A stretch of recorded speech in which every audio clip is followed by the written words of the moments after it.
ঢাকের শব্দ প্রতিধ্বনিত হচ্ছে বাংলার আকাশে বাতাসে। শুরু হয়েছে সূর্যের দক্ষিণায়ন, আর তার সাথে হালকা হাওয়ায় কাশের দোলা লাগা আর ছাতিমান মিষ্টি সুবাস জানান দিচ্ছে শারদীয়ার আগমন ঘটেছে। তো এমনই এক শরতের শিশির ভেজা সকালে আমি দেখতে চলেছি একটি আশ্চর্য সৃষ্টি।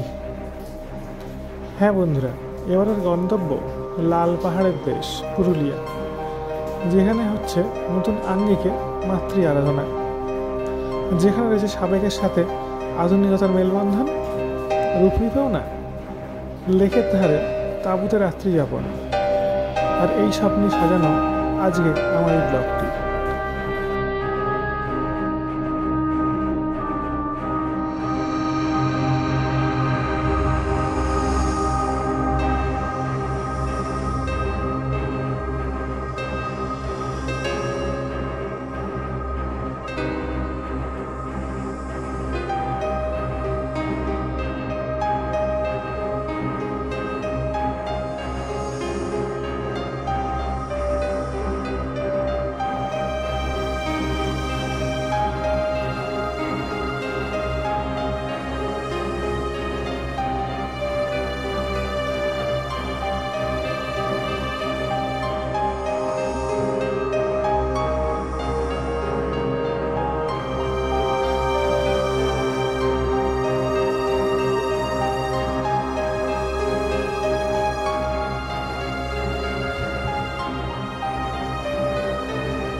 সুপ্রভাত বন্ধুরা, আজকে আমি সুপ্রভাত জানাচ্ছি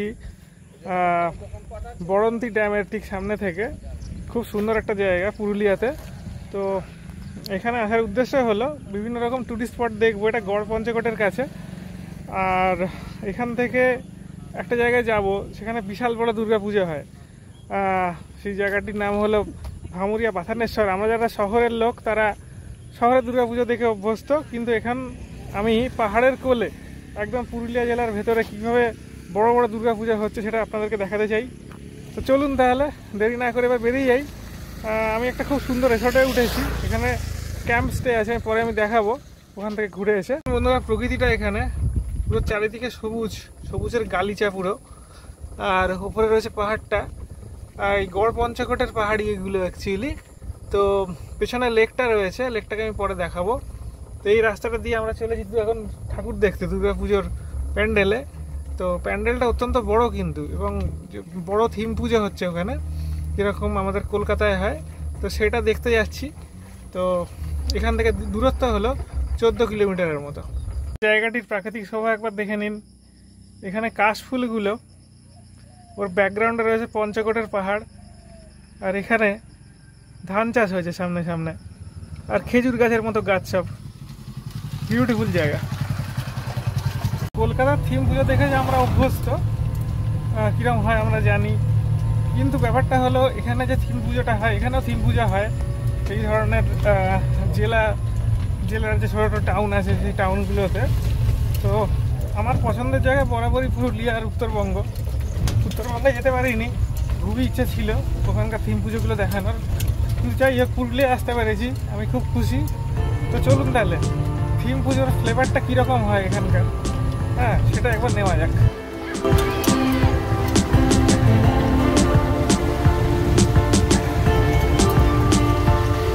একদমই সামনে চলে এসেছি ভামুরিয়া বাথানেশ্বর, জায়গাটার নাম ভামুরিয়া বাথানেশ্বর পুজো কমিটি। এই দেখুন পেছনে দেখা যাচ্ছে এই যে এই প্যান্ডেলটা, স্বামীনারায়ণ টেম্পল। তো এটা স্বামীনারায়ণ টেম্পলের আদলে তৈরি হয়েছে। স্বামীনারায়ণ টেম্পল হচ্ছে কি বলে, আমাদের দুবাইতে মিডল ইস্টের যে স্বামীনারায়ণ টেম্পল আছে সেটার আদলে তৈরি হয়েছে। দাদা, এটা কি আজকে ঠাকুর ভাসান যাবে না? তো আজকে যাবে না, বড় পুজো না, এটা কি স্বামীনারায়ণ টেম্পলের আদলে হয়েছে। তো এখানে ঢুকছি আস্তে আস্তে, চলুন তাহলে এরিয়ার মধ্যে ঢুকছি। দেখুন এই পুজোটা, দেখুন এখানে লেখা আছে ভামুটিয়া পাথানেশ্বর সাবরীন দুর্গা পূজা কমিটি অনুসন্ধান কেন্দ্র। তো বড় পুজো হওয়ার জন্য আজকে দশমী বিজয়া, দশমীর দিন। তো সবাইকে শুভ বিজয়া বলি সবার আগে। তো আজকে এটার ভাসান যাবে না, অনেক বড় পুজো হওয়ার জন্য। দেখুন এখানে সব পাবলিককে, লোকাল পাবলিককে হেল্প করার জন্য ব্যবস্থা করা আছে। এখানে প্রচুর মঞ্চ টঞ্চ করা আছে, এখানে সব অনুষ্ঠান হয়েছে। তো এই হলো প্যান্ডেলটা। আস্তে আস্তে আমি এগোচ্ছি প্যান্ডেলের দিকে। প্রচুর দর্শনার্থীর ভিড় হয়েছে এখানে। পুরুলিয়া জেলার বড় বড় পুজোর মধ্যে এটা একটা অ্যাকচুয়ালি। আমি ঢুকছি আস্তে আস্তে সিঁড়ি দিয়ে উঠে।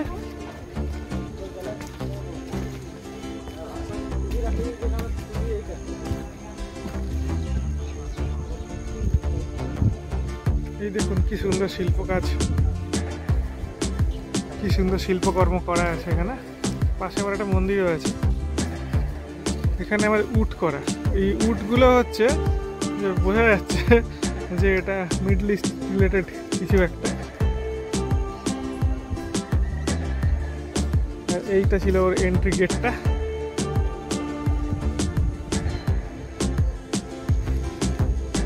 ভেতরে ঢুকবো এবার আস্তে আস্তে।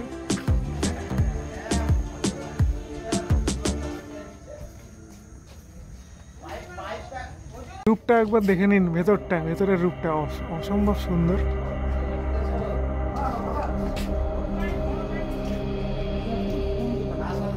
আর এইটা হচ্ছে কি সুন্দর মাতৃমূর্তিটা, পুরো সাদা। আর এখানে অনেক দেবদেবীর মূর্তি রয়েছে। এখানে শ্রীকৃষ্ণ রাধার মূর্তি রয়েছে, নারায়ণের মূর্তি রয়েছে। আর এখানে আরেকটা গেট রয়েছে, ওদিকে যাচ্ছি আমি। ওদিকে আরেকটা গেট। আর এখানে কি সুন্দর মূর্তি,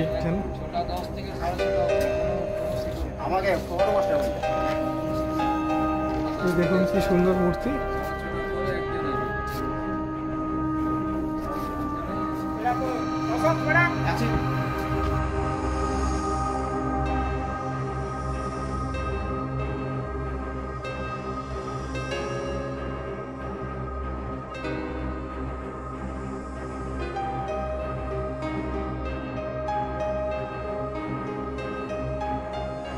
প্যান্ডেলের এই অংশটা দেখুন বন্ধুরা, কি সুন্দর।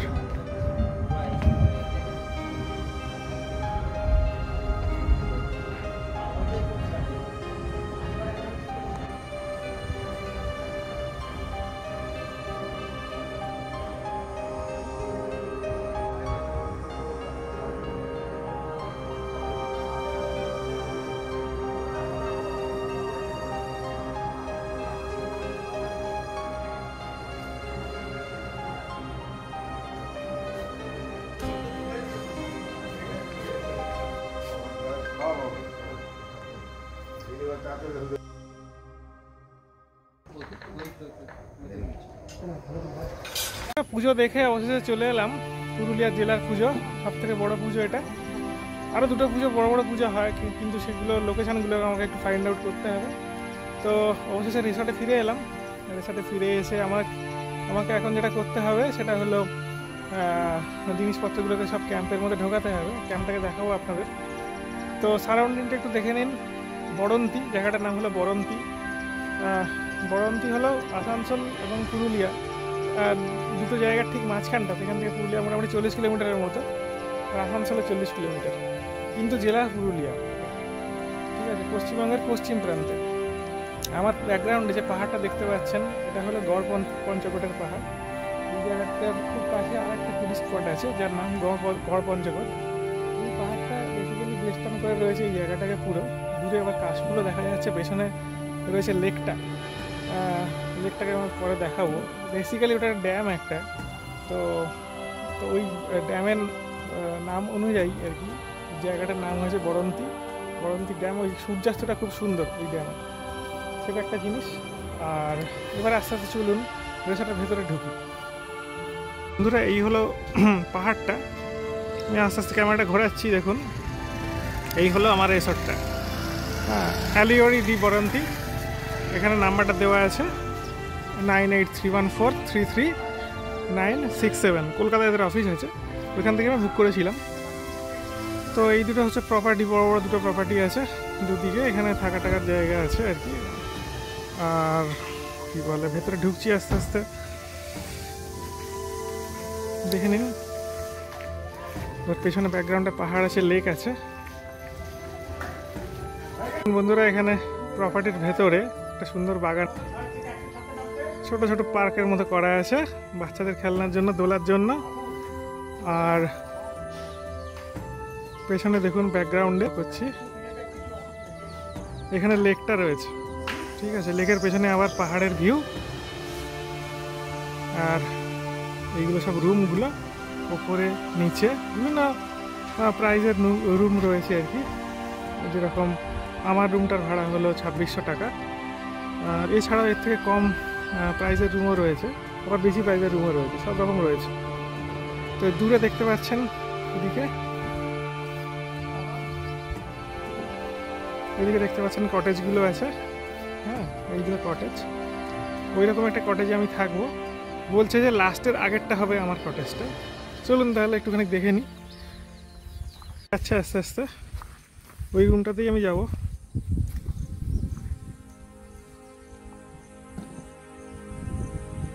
এখান থেকে পাহাড়ের ভিউটা আরো প্রমিনেন্ট, পাহাড় আর লেকের ভিউটা একসাথে পাওয়া যাচ্ছে। দেখুন থেকে দেখাচ্ছি, দেখুন কটেজগুলো বন্ধুরা। এইগুলো হচ্ছে কটেজগুলো, ক্যাম্পগুলো। বেসিক্যালি কটেজ বলবো না, ক্যাম্প বলা উচিত। এগুলো সব ক্যাম্পগুলো 2600 টাকা করে ভাড়া। তো এই সেকেন্ড ক্যাম্পটা হচ্ছে আমার, এখানে সব ওরা অ্যারেঞ্জ করছে, সাজাচ্ছে। বাইরে আবার বসার টেবিল চেয়ার রয়েছে, হ্যাঁ। দেখুন তাহলে বাইরে এখানে সোফা টোফা দেওয়া। আবার এই হচ্ছে টেন্টটা, ওকে। এটা হচ্ছে টেন্টটা।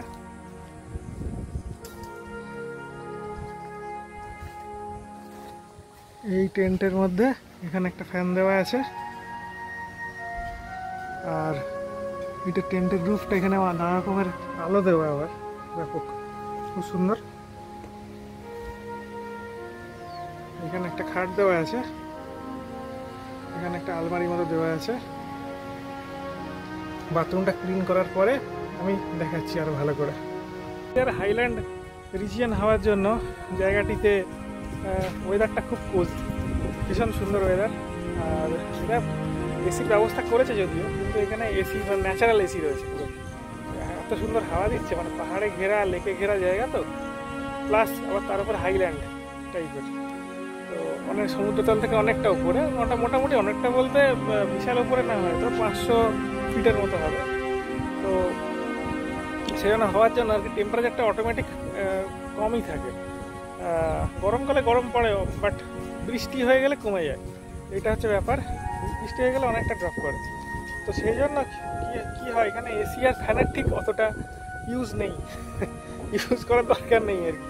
তো দিয়ে রেখেছে, বাট আমি সেভাবে ইউজ করবো না, করতে হবে না আর কি। তো এই হলো মোটামুটি একটা সংক্ষিপ্ত বিবরণ, বুঝে নিলেন আপনারা। তো বন্ধুরা এটা হলো রুমটা, দেখুন মানে টেন্টের ভেতরটা, রুম বলা তো ভুল হবে। এই উপরে লাইট দেওয়া আছে, ওইদিকে চারদিকে 4টে লাইট আছে। আর এখানে একটা টিভি আছে। টেন্টের ভেতরটা যথেষ্ট সুন্দর। আমি যতগুলো টেন্টে থেকেছি এটাই হচ্ছে বেস্ট অ্যারেঞ্জমেন্ট। এখানে বিরাট বড় একটা খাট দেওয়া আছে, এখানে চাটার বন্দোবস্ত করা আছে গরম জলে। আর এটা হচ্ছে টয়লেটটা। আর এখানে লাইট দেওয়া, চমকটা মানে যথেষ্ট ভালো ফেসিলিটি, আমি বলবো ভেরি গুড ফেসিলিটি। তো এই মুহূর্তে আমি টেন্টেরই বাইরে চেয়ারে বসে একটু হাওয়া খাচ্ছি। দুপুরে খাওয়া দাওয়া হয়ে গেছে, একটু বেলা হয়ে গেছে, যদি খেতে একটু বেলাই হলো, কারণ ঘুমিয়ে পড়েছিলাম। তো এখানে পাহাড়ের ভিউ দেখতে দেখতে একটু বসে এখানে বিশ্রাম নিচ্ছি। তো আর ভিডিওটা বেশি বড় করব না, এখানে শেষ করব। আশা করি আপনাদের ভালো লাগলো এই পুরুলিয়া জেলার বিখ্যাত পুজোটি, তার সাথে এই রিসর্টটা। তো সব নিয়ে আমি বোঝানোর চেষ্টা করলাম আপনাদের কী করে আসতে হবে এখানে। এটা একটা খুব সুন্দর উইকেন্ড ডেস্টিনেশন হতে পারে। আর পুজোর সময় অবশ্যই আসবেন, কারণ ওইখানে পুজোটা খুব বড় পুজো। এখানে প্রতি বছর থিম পুজো হয়, নানা রকম থিমের উপর বেস করে। এই বলে আমি এই ভিডিও থেকে বিদায় নিচ্ছি বন্ধুরা। সবাই সুস্থ থাকবেন, ভালো থাকবেন, আর এইভাবেই আমার সাথে বেড়াতে থাকবেন বিভিন্ন জায়গায়, আর আমাকে সাপোর্ট দেবেন। তাহলে আমি আরও ভালো ভালো ভিডিও দেওয়ার জন্য অনুপ্রাণিত হব।